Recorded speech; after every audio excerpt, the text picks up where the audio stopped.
Welcome to BizTech's Property Show. Now, we will be looking at property markets across the region and globally to give you insights on how to manage your properties, get better returns, and also help you make better decisions about your future purchases.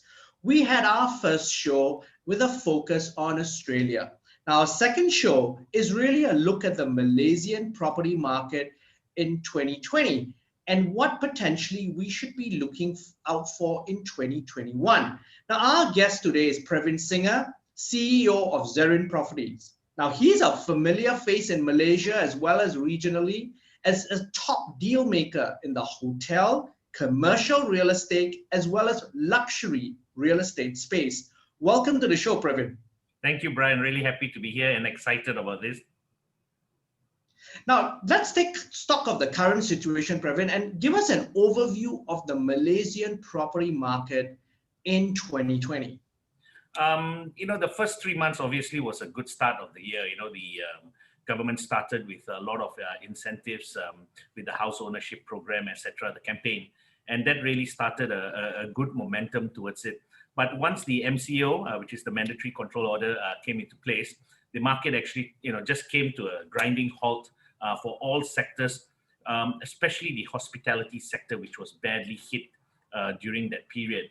Notwithstanding, what we actually saw 2-3 months after that was that there was activity in the industrial space and in the luxury residential space.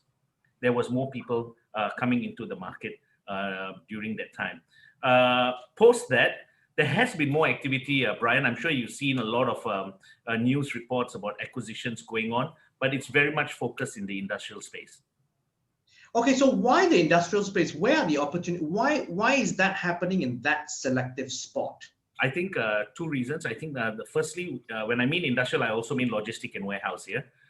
So that was really the main driving force. So that's the e-commerce driving that end of the market. Both e-commerce and also supply chain, right? Okay. Some of the biggest purchases during that period were actually grocery store or hypermarkets actually buying warehousing space for their warehousing needs, as they realized that having a storefront might not just be enough, and they really needed to expand their logistic and their warehouse space. Number two was the manufacturing side. Other than the glove factories purchasing for expansion, I think the government's incentives for the manufacturing sector also kicked in, and then there were a lot of acquisitions then for industries, especially in the E&E. And so in terms of a retail investor, for example, how do you play in this industrial space? Two ways. I find that the REITs that specialize in the industrial sector are very well managed. There are some REITs that are 100% focused, like Axis REIT. They're 100% focused on the industrial space. So, something I would look at. I also like to look at smallish industrial space if you can, right? There are, since the 90s, there's been a spurt of development of industrial space. So locations like Kota Damansara, right, that has very nice, clean industrial space. It's very different now. If you go there, you look at the factories, you think they're commercial buildings, right?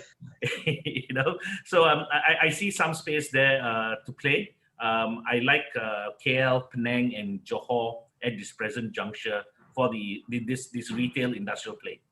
Well, so where would the tenants come from these smaller industrial spaces that you just mentioned, like in Kota Damansara?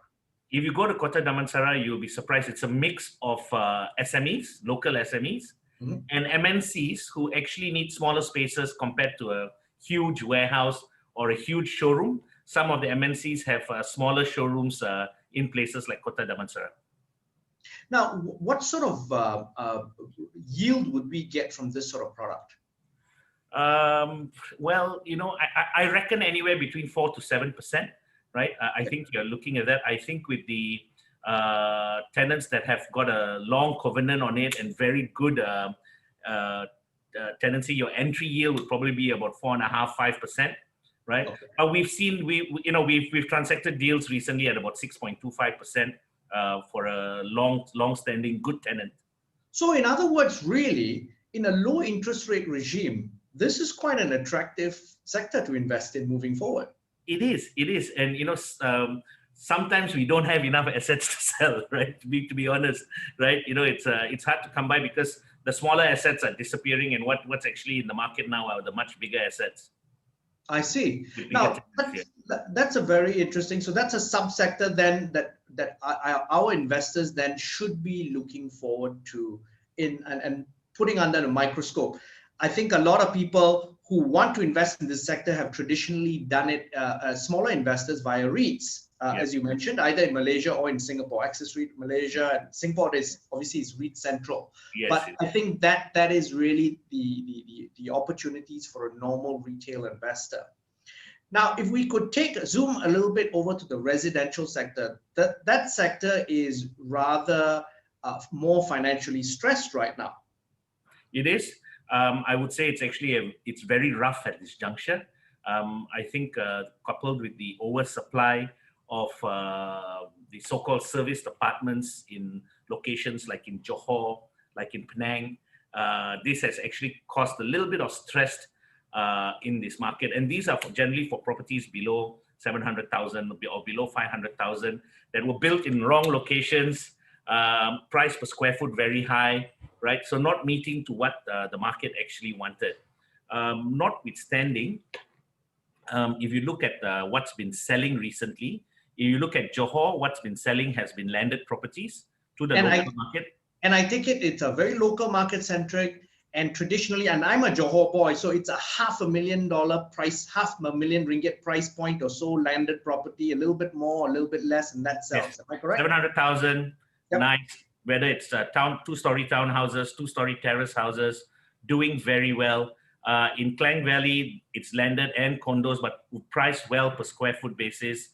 When you say priced well, and what is moving, is that the $500,000 range yes, again? I think $500,000 to $1 million in Klang Valley, and price per square foot maybe about 600 ringgit per square foot on average. Okay. Right. And so Brian, this is the mass market, yeah. This is the mass. That's what's been moving. But how about the luxury market, which is where you're in? I was just about to say during MCO, right? We actually closed and set a record for Kenny Hills.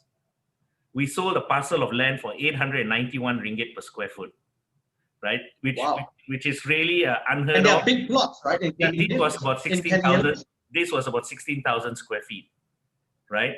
So what has happened is during this period, properties that were not in the market before have come into the market, which are choice plots, right? And the ultra high net worth individuals and the high net worth individuals are in the market.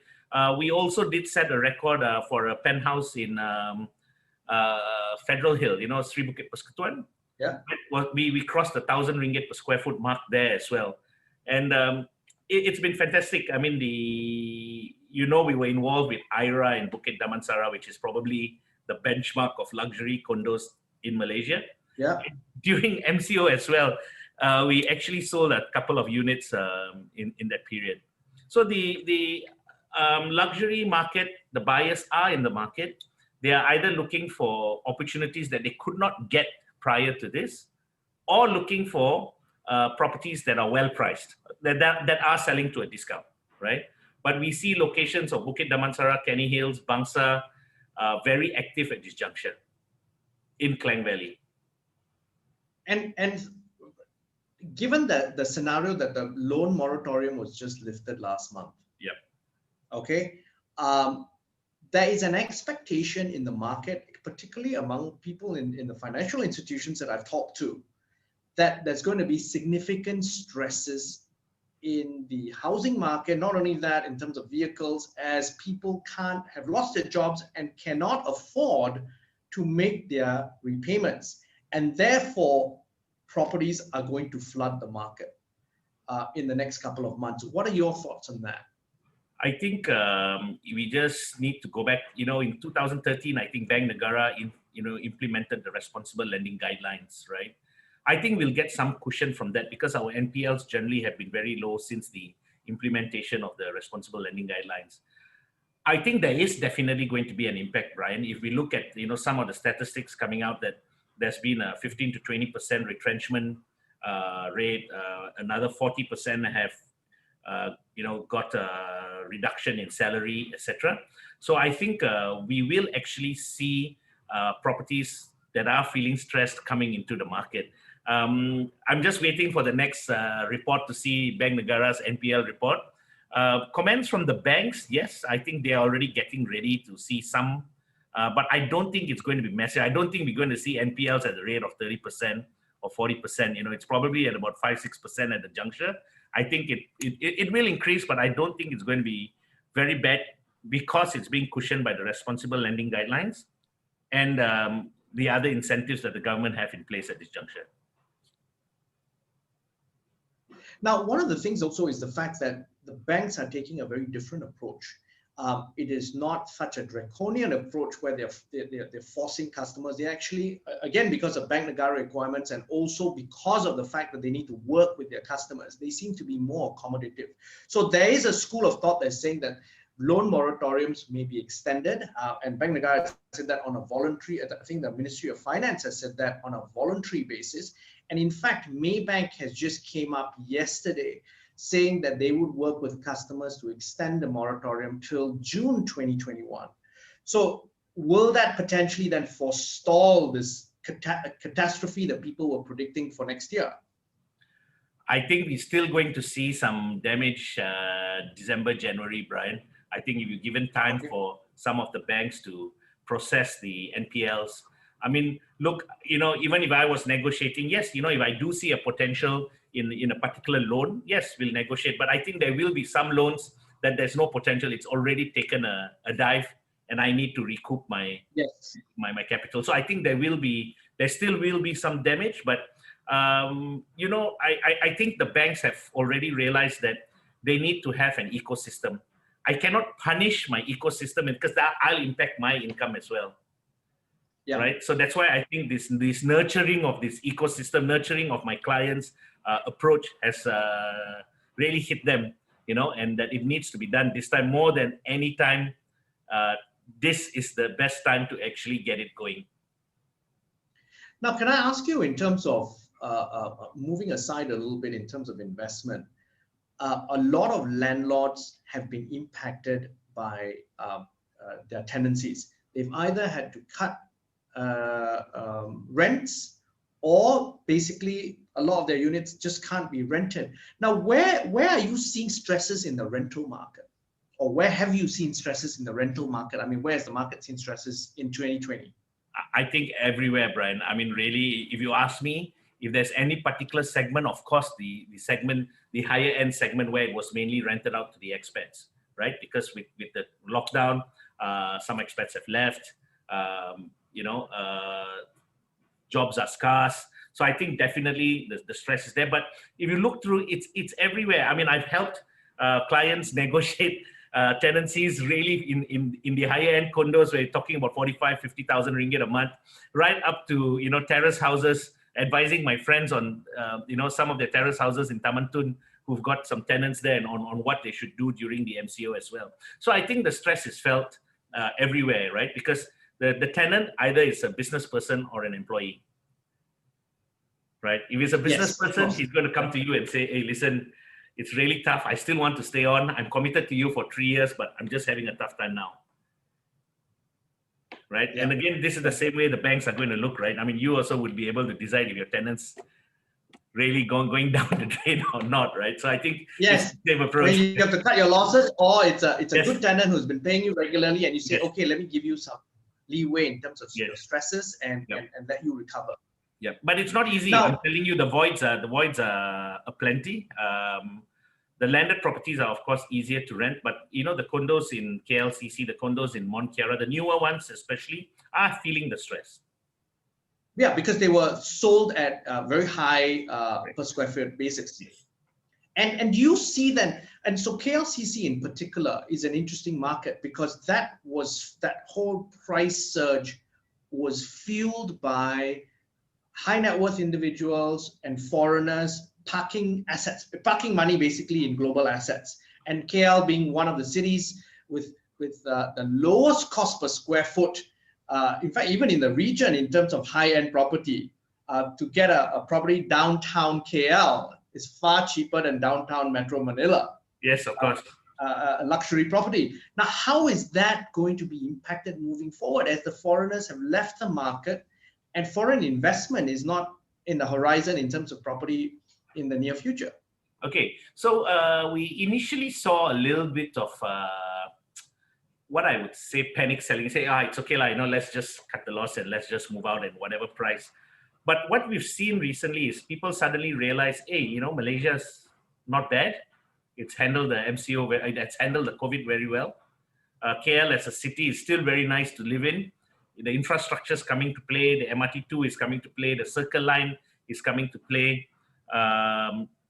The high-speed rail, we are hoping it's coming to play, right? So I think the feedback we get from our investors is, hey, if there's anything nice, let us know.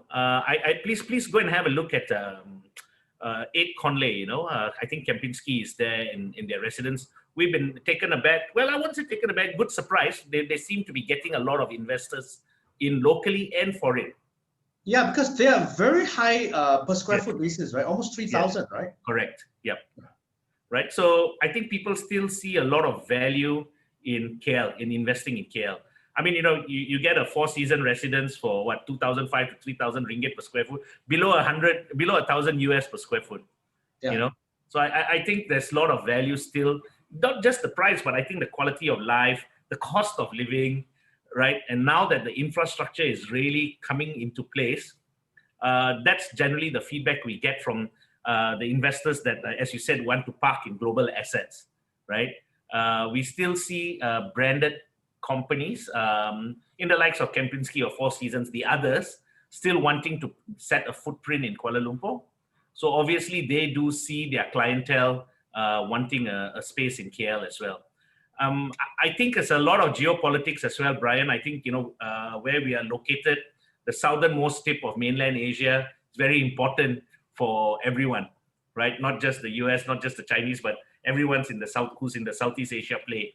So I think that's why the industrial, the logistics, Lazada's opened their logistics center, Alibaba's opened their logistics center here, right? So I think the geopolitical play is also important for people.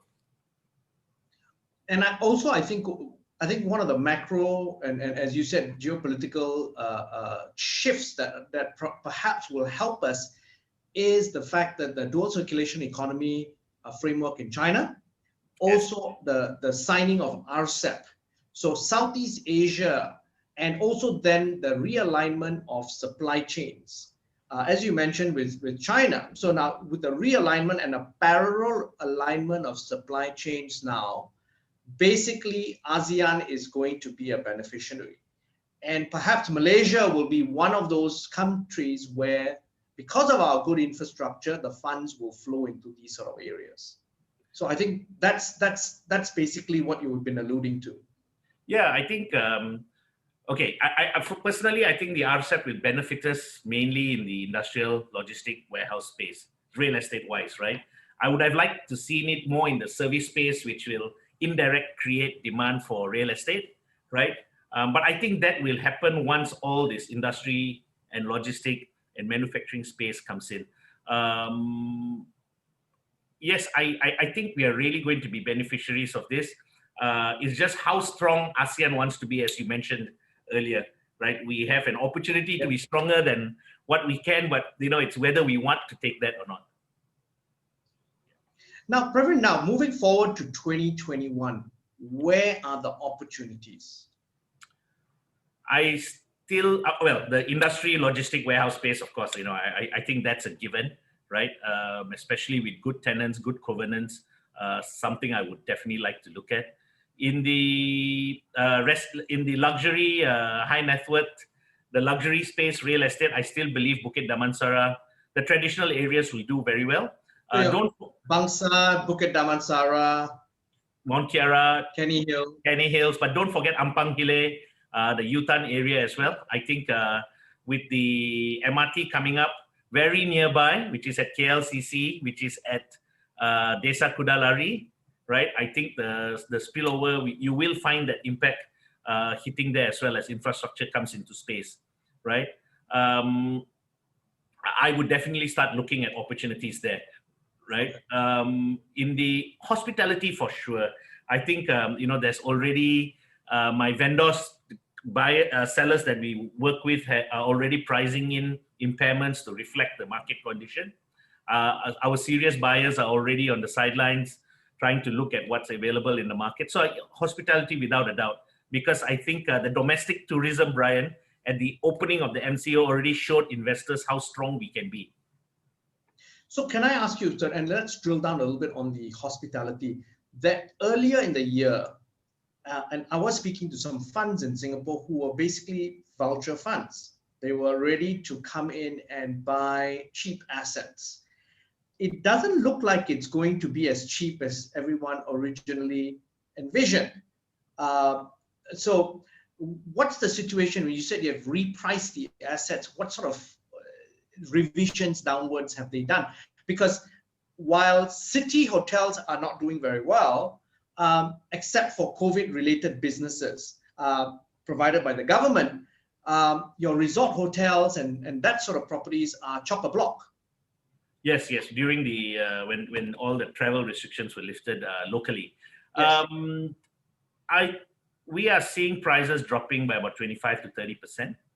We are not seeing the 50 or 75%. That's not going to happen. I think, and if at all it does, it's really probably going to be it's going to be a horrible hotel. You'd pay that price anyway for it, whether it's MCO or not, COVID or not. But we are seeing an impairment of between that region, 20 to 30%. And those funds are already looking, right? We're working with some of them, but I think it's just not going to be a function of price. I think there's going to be a whole gamut of things to look at as well, Brian. And, in terms of regions wise, you've got the likes of Klang Valley, which we've talked about quite a bit, but there's also Penang and there's also Johor Bahru. What are your thoughts on the Iskandar region, for example, in terms of 2021? Okay, I think very underrated. I think Madini and Iskandar probably didn't do themselves any favors in terms of putting themselves out there.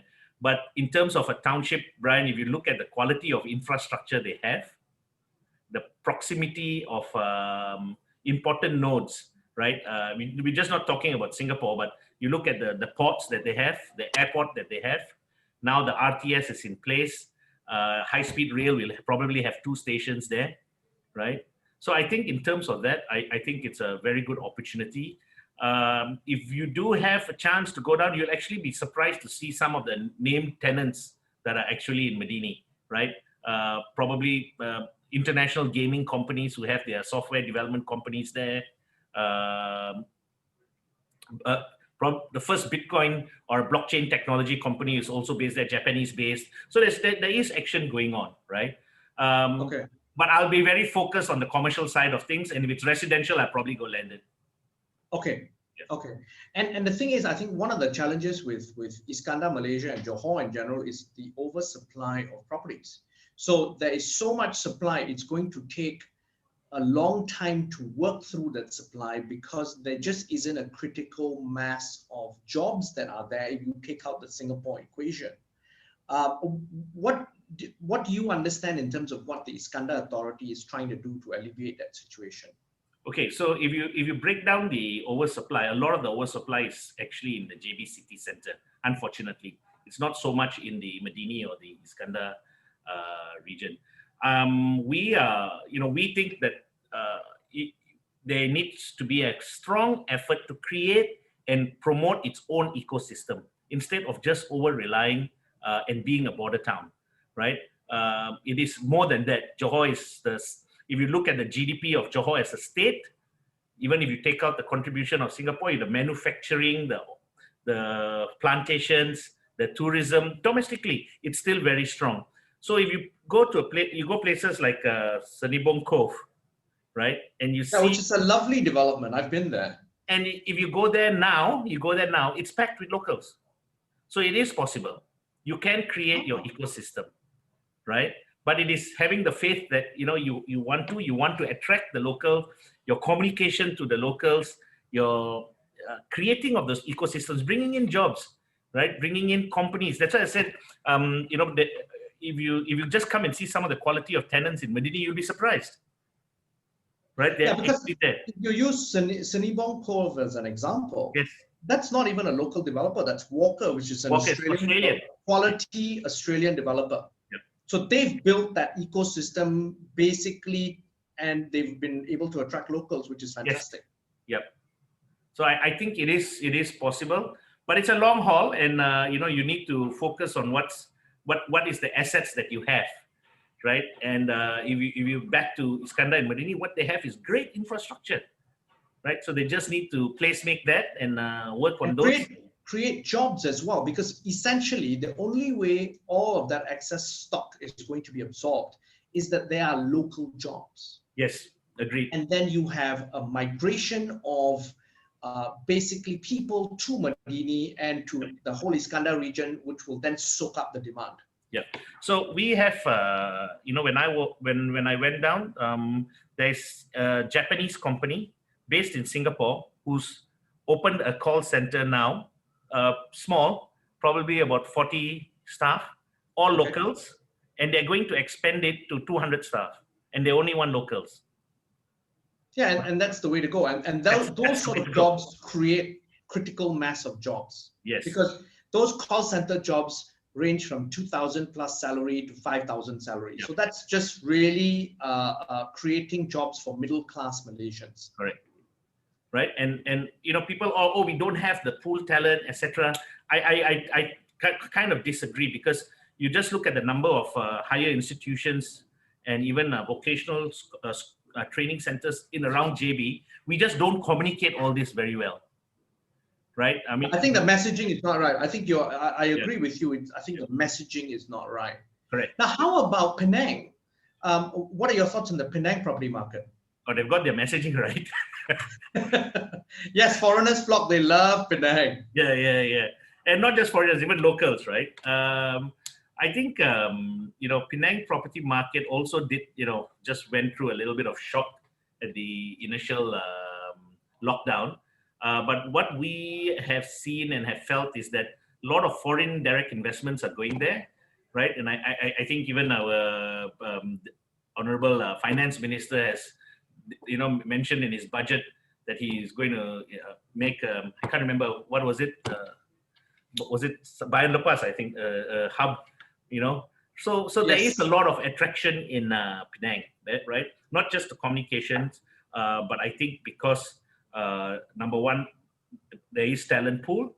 Number two, there's already existing industries who have expanded their business there. So, I think people find it, they're already there. There's already a logistic and a supply chain system. So why don't we head towards Penang? I think Penang will do very well in the long run. I think if they get the airport extended and open the airs next year, I think you'll find Penang doing very well in terms of investment and hospitality as well. Previn, thank you very much for taking the time to share your views. Now, we've been speaking to Previn Singhe. He's the CEO of Zerin Properties. I'm Brian Fernandez for BizTech's Property Show. Check out www.biztech.asia for business and technology conversations.